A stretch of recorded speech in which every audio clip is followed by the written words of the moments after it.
Alrighty guys, welcome back. This is Crooked Leg here in the Kansas City War Room. We are looking at the Soviet turn for the spring of 1918. So before we get into the random event cards, we do have one housekeeping matter to resolve for the French and the Italians. It is technically ahead of us, but we're doing it for them as a token of gratitude. So we have to roll for the fighter from round 2. It didn't get to roll, and it should be at a 5. So if it gets a hit, it'll kill a trench fighter, and if it misses, then it dies, and there's no adjustment.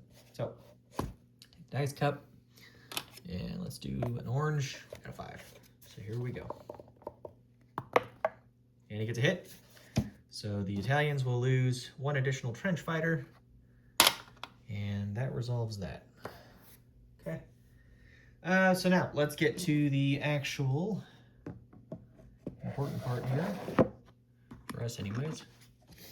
It's the cards. So let's shuffle these bad boys up. We're in a position where we can get some nasty ones depending on what gets drawn here.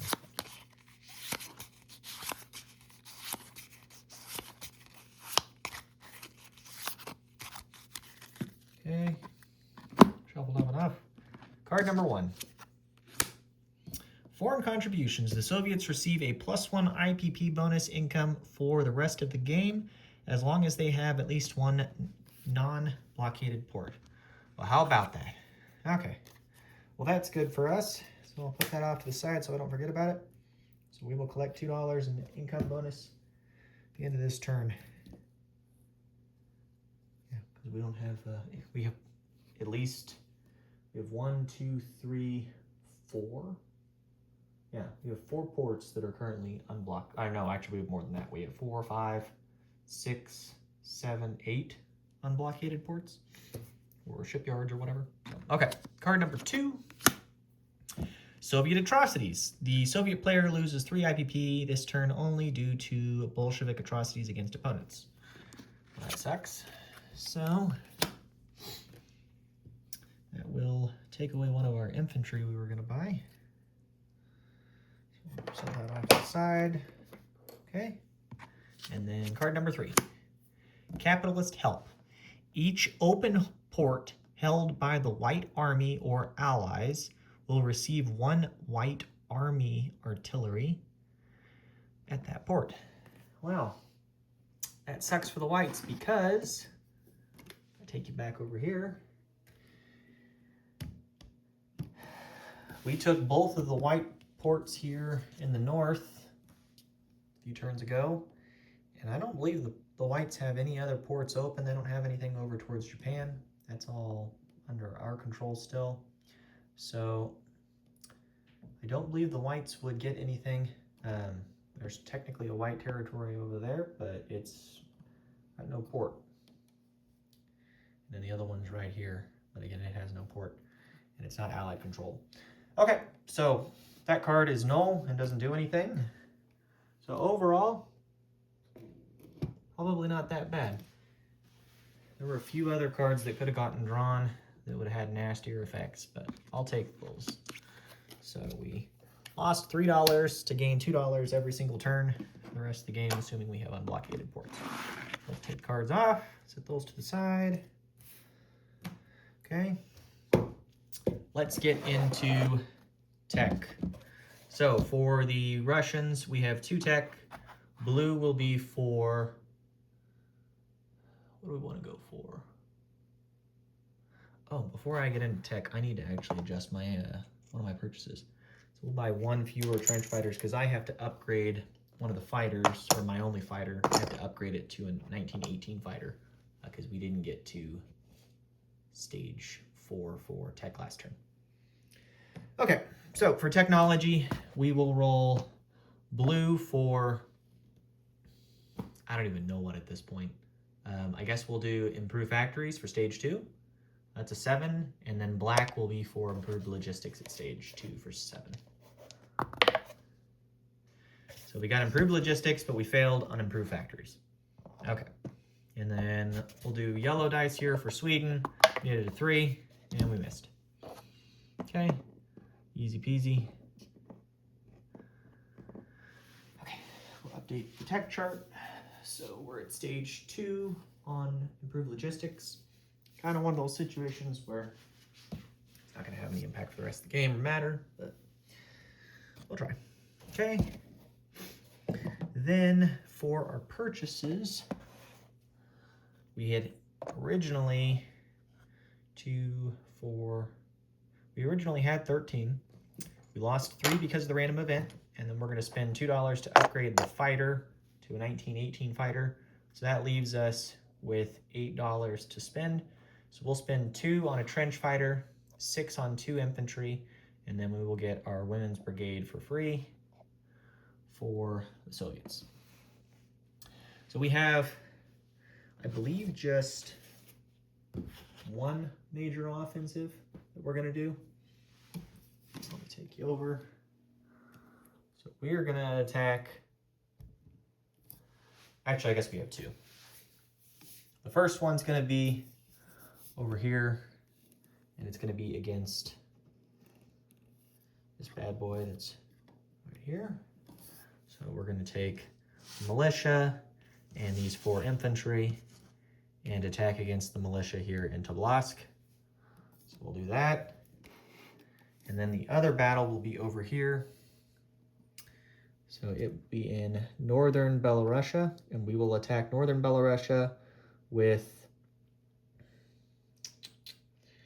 the, what do we want to do originally? The fighter is flying down, so he'll go 1, 2, 3 to northern Belarusia. And then we will take the militia from Petrograd, the militia from Western Russia, and one of the artillery against the infantry. So 2, 4, or 1, 2, plus the 4 gives us 6, plus 1, 7, and then the fighter, I believe, at a 5. Okay, so we'll roll those 2 battles. So let's do that battle first. We're not going to do any strategic bombing raids. We're not ranged to do anything since all the rails got damaged by the whites. So, okay, let me grab units here. Should be pretty straightforward battle. So there's no terrain for northern Belarusia. So our fighter will be at a 5, and then our 2 militia will be at 1s. The 1 will be boosted to a 2 because of the artillery, and then the artillery itself will be at a 4, and the defenders at a 4. So there's all the units there. So let's roll for this. So the artillery at a 4. He missed on first strike. Okay. And now the regular rolls. So we will have the fighter at a 5. And then we'll have a militia at a 2 and a militia at a 1. So one of them's boosted. So here we go. And we got our hit with the fighter. Missed with the other units. That's what we needed. And now his defending infantry, firing back, gets a 7, so he missed. So we will take northern Belarusia with an artillery, a fighter, and 2 militia. Simple enough. Let's go set those off now. Okay. And then our other battle will be for Tobolsk. So hopefully we can get a hit here. Pull everything off. Okay. So his militia will be defending at a 2. Set those to the side. And then we'll have a militia at a 1. And then all the infantry will be at 1s on the first round because of the river penalty. Okay, so let's roll for this here. So we'll have 1, 2, 3, 4, 5. 1, 2, 3, 4, 5. Okay, there's 5. Yep. Here we go. And we got our hit. How about that? Okay, that was good for us. Short and sweet. And then his militia to 2. He rolls an 11, so he misses. Okay, so we will take Tobolsk. Simply enough. Let's go back now.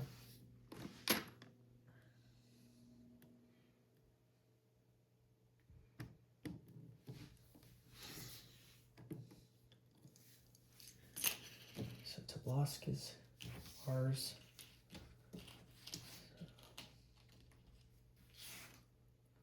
So again, we took that with 4 infantry and a militia. There is a damaged rail in there.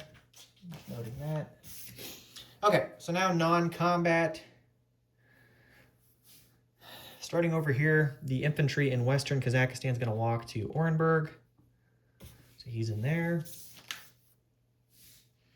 Then, backing up a bit here, the militia here in Gorky is going to walk to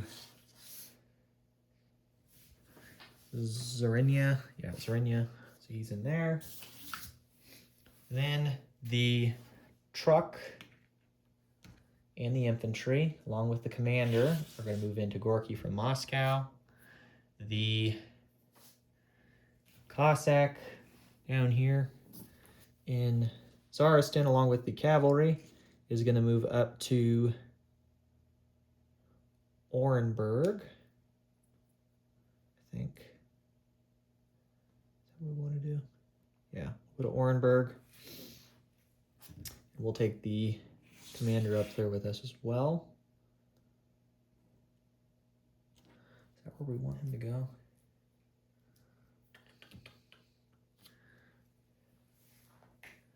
No, the commander actually, he's going to go elsewhere. So we'll go there with that. Airship will move to Orelkursk. So we'll put him down there.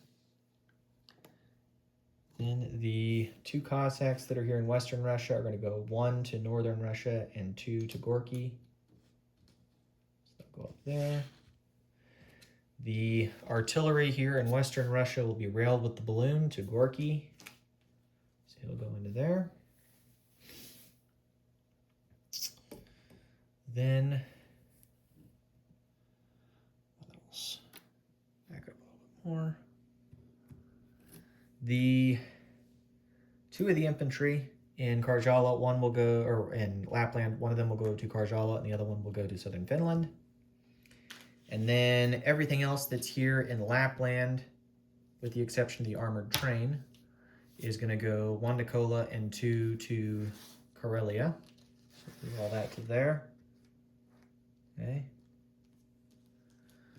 And then the armored train in Lapland is going to go to Orelkursk.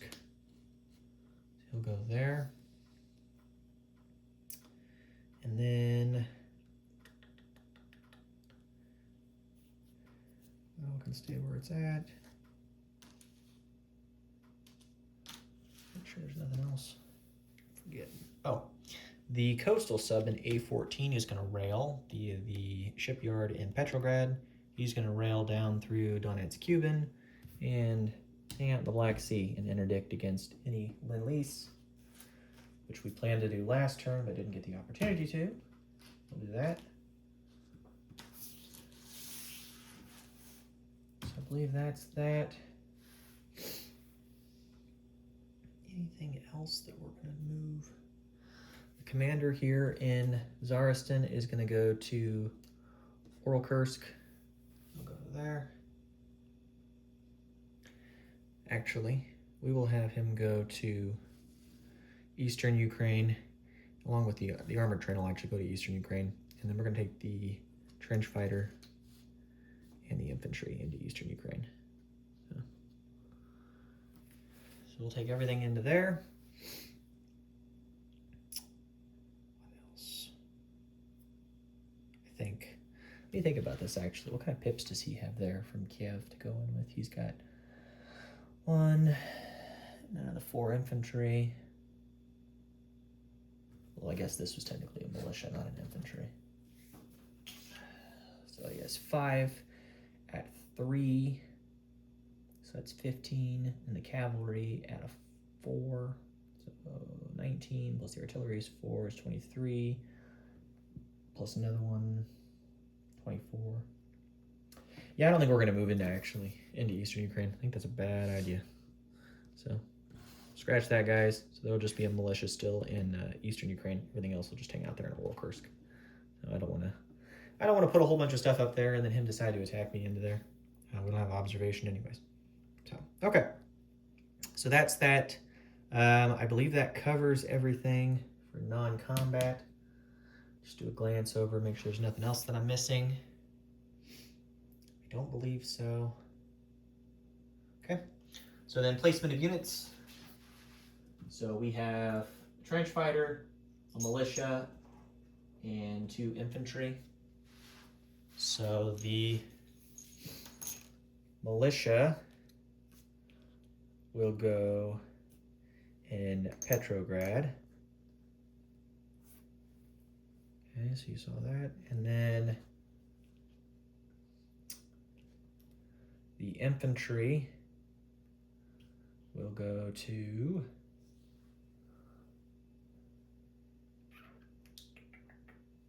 where do I want him to go?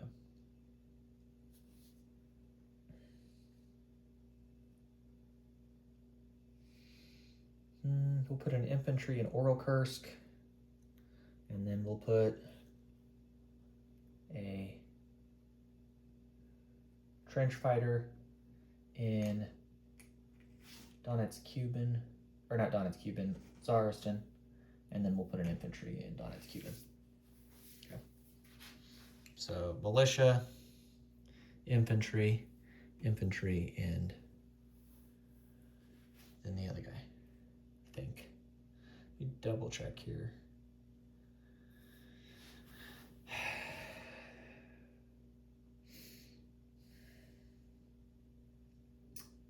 He has 1, 2, 3, 4, 5. You know, just because I know how Tim is with rolling, I better not chance it. So the infantry that we placed in Kursk, he will, or actually no, we'll do Donetsk Cuban. The infantry in Donetsk Cuban will actually place him in Novosibirsk. So that brings us up to 2 infantry and a militia there. Okay, so that's what we'll do. Let's go roll for wartime economy. And then we will get into collection of income for the Soviets. We'll do disposition, everything else afterwards as usual. Okay, so wartime economy for the Soviets. A 2. Still terrible. Okay. So we will collect $2 plus, so there's $2. And then in addition to that, we will get $10 from our territories. So there's our 10, so we're at 12. And then we will get another $2 because we have multiple unblockaded ports. So total we'll have $14 as the Soviets to spend next turn. So a nice little chunk of change. And that should do it. So that's that. If you guys have any questions or concerns with our turn, please let us know. But otherwise, that's it for the Soviets. Catch you guys next time. For those of you all sticking around, we'll do a disposition here real quick, and then we'll call it. So disposition, we moved up to stage 2 on improved logistics. We failed on improved factories. We collected $14. We didn't succeed on Sweden. Coming over here to units. We have an infantry in southern Finland, an infantry in Karjala, a militia in Petrograd. Kola has a militia. Karelia has 3 infantry, a truck, an artillery, 2 cavalry, and 1 Cossack. Northern Belorussia has 2 militia, an artillery, and the 1918 fighter. Kursk has an infantry. We have a militia still in eastern Ukraine in Orel-Kursk. I think I said called this Orel-Kursk, but it's Smolensk as an infantry. Orel-Kursk has a commander that's ineffective currently. He doesn't have anything paired, along with an armored train, 2 infantry, an airship, and a trench fighter. We still have 3 infantry down in Tarita that are stuck there forever. Then we have a coastal sub down there in M11 to interdict any Lend-Lease. We still have a militia in Transcaucasia. We still have the recon balloon in Zaristan. We also have a trench fighter in Zaristan. In Gorky, we have a commander, 2 Cossacks, an artillery with a balloon, 1 infantry, and 1 truck. In Zarinia, we have 1 militia. In Orenburg, we have a damaged rail, an infantry, a cavalry, and a Cossack. In Tobolsk, we have 4 infantry and a militia. In Novosibirsk, we have 2 infantry and a militia. And then we still have the 2 trench fighters over here in Yakutsk and Amur. And I believe that does it for the Soviets. If you guys have any questions or concerns, please let me know. I did send an audio message in the group. Southern Belarusia has a damaged rail, so I don't believe that the Whites could have received a Lend-Lease there. So I currently don't have any units in there. If you decide that you didn't want to move the White infantry out of there and wanted to stay, let me know and we'll housekeep it. That would likely result in this fighter probably going to Petrograd instead. The militia that came from Petrograd would have stayed there. The militia in Western Russia would have gone to Petrograd, so I'd have 2 in there. And then the artillery would have gone probably to the... Yeah, probably would have gone to Orel-Kursk, and then we would have placed the militia somewhere else that we got. But either way, let me know if you guys want to change that, but otherwise, it's pretty straightforward. For the cards, we got foreign contribution. So we get a +2 to the income for the rest of the game, so long as we have unblockaded ports for the Soviets. And then we drew capitalist help, which had no impact because the Whites have no factories. And then we got Soviet atrocities where we lost $3. So that's that. Thanks, guys. If you guys have any questions or concerns, please let me know. Take care.